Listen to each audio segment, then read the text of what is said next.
Got a good thing for you. Don't let anyone tell me otherwise, baby.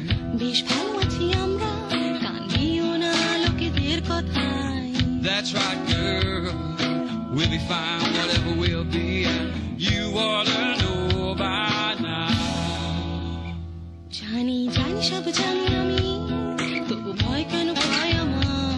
But you feel to be the same no matter where we're from.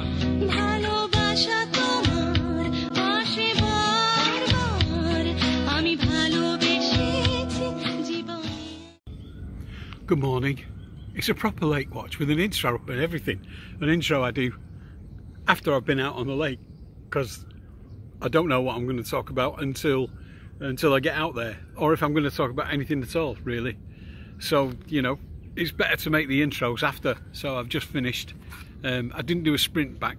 That means that I'm not out of breath, which is probably a good thing, because the last thing you want to hear of a morning is a breathless me panting into your phone. Enduring image. Small boys, jumpers for goalposts, isn't it? Wasn't it? Talking absolute nonsense. Anyway, I don't talk nonsense when I'm out on the lake today. I talk about, well, if beauty is in the eye of the beholder, then conversely, so is ugliness. So I'm going to have a look at, well, what I had a look at, to the houses on the lake, and you know, judge them, as is my want. And I actually got to chat with a dweller of one of them that I've not chatted to before, which wasn't awkward, even though I don't think their house is nice. Let's see how it goes. Good morning, everybody. Welcome to today's Lake Watch, and I'm shooting from near one of my favourite houses on the lake. I'm gonna cut this one up a bit and shoot my least favourite house on the lake. I'm at the, I'd say 9 PM area of the lake.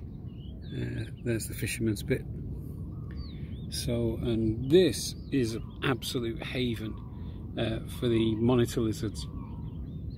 You'll see them there hanging from the trees and underneath it quite often, and that's great. But that there is my favourite home on the lake, and the reason why I like it so much is, well, A, the owner's dead friendly and we often stop and have a natter, but B, the house has been built, there's a lot of glass in the lake facing area, so you've got the lake view, you know, from most of the rooms on that side of the building.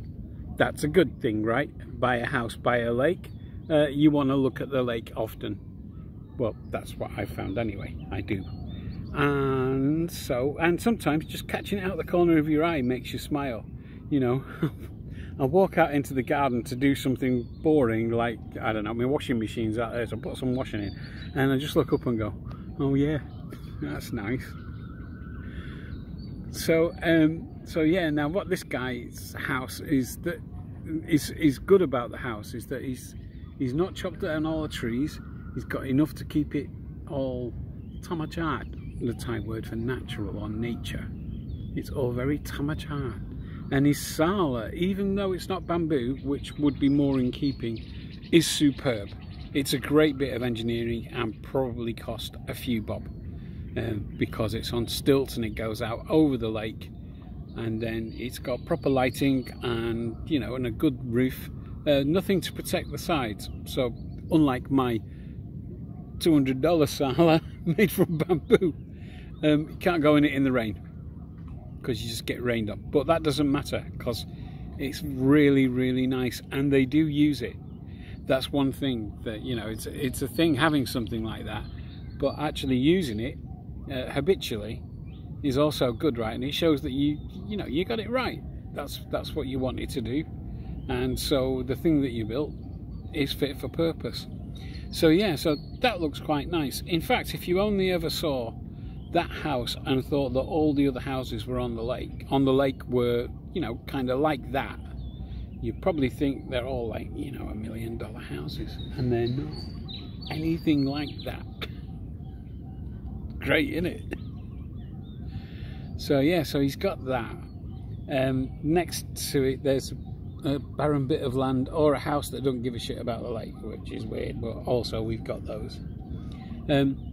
His next door neighbours, he's got a gap, and then the actual next door neighbours are a bunch of lads who spend all day drinking the local wine, smoking big spliffs. Yes, the big spliffs. And the wooden shoes. No, they don't wear the wooden shoes, they're not Dutch.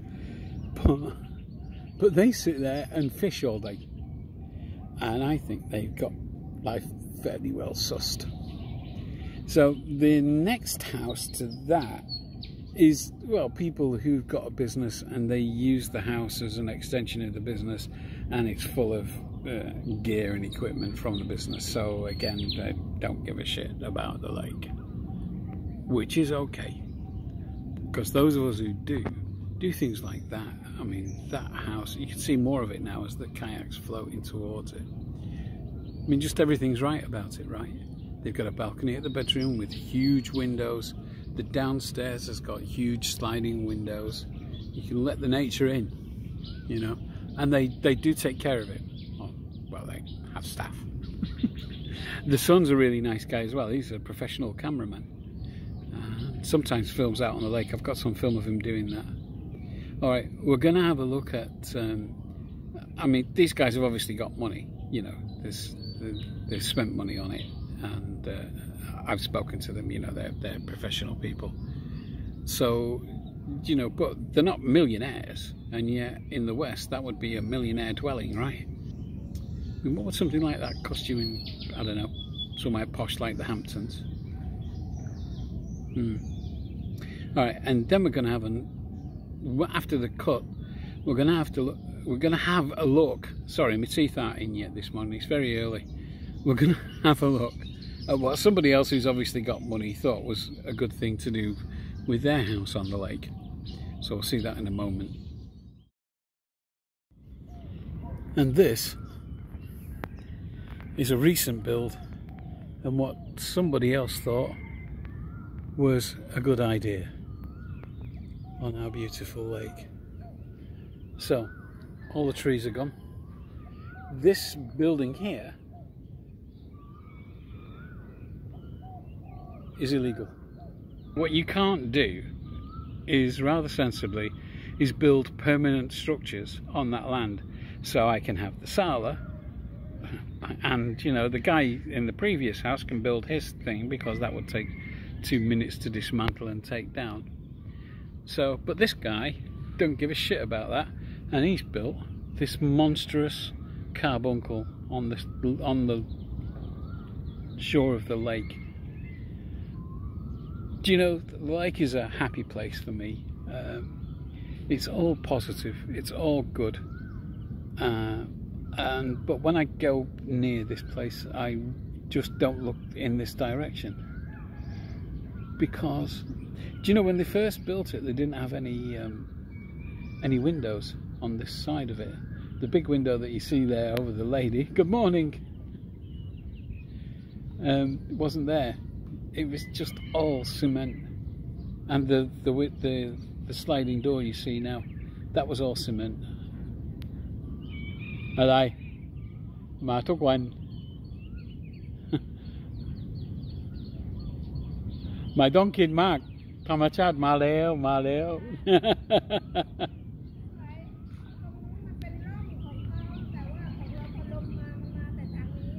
ใช่แต่ว่าสีสวย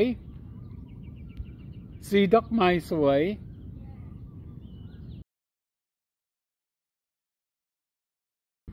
บ้านอยู่นี่ซอย45.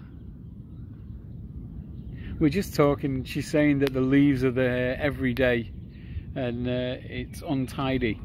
She is correct, of course, but I said to her, but look at the colours of them. And he sees away.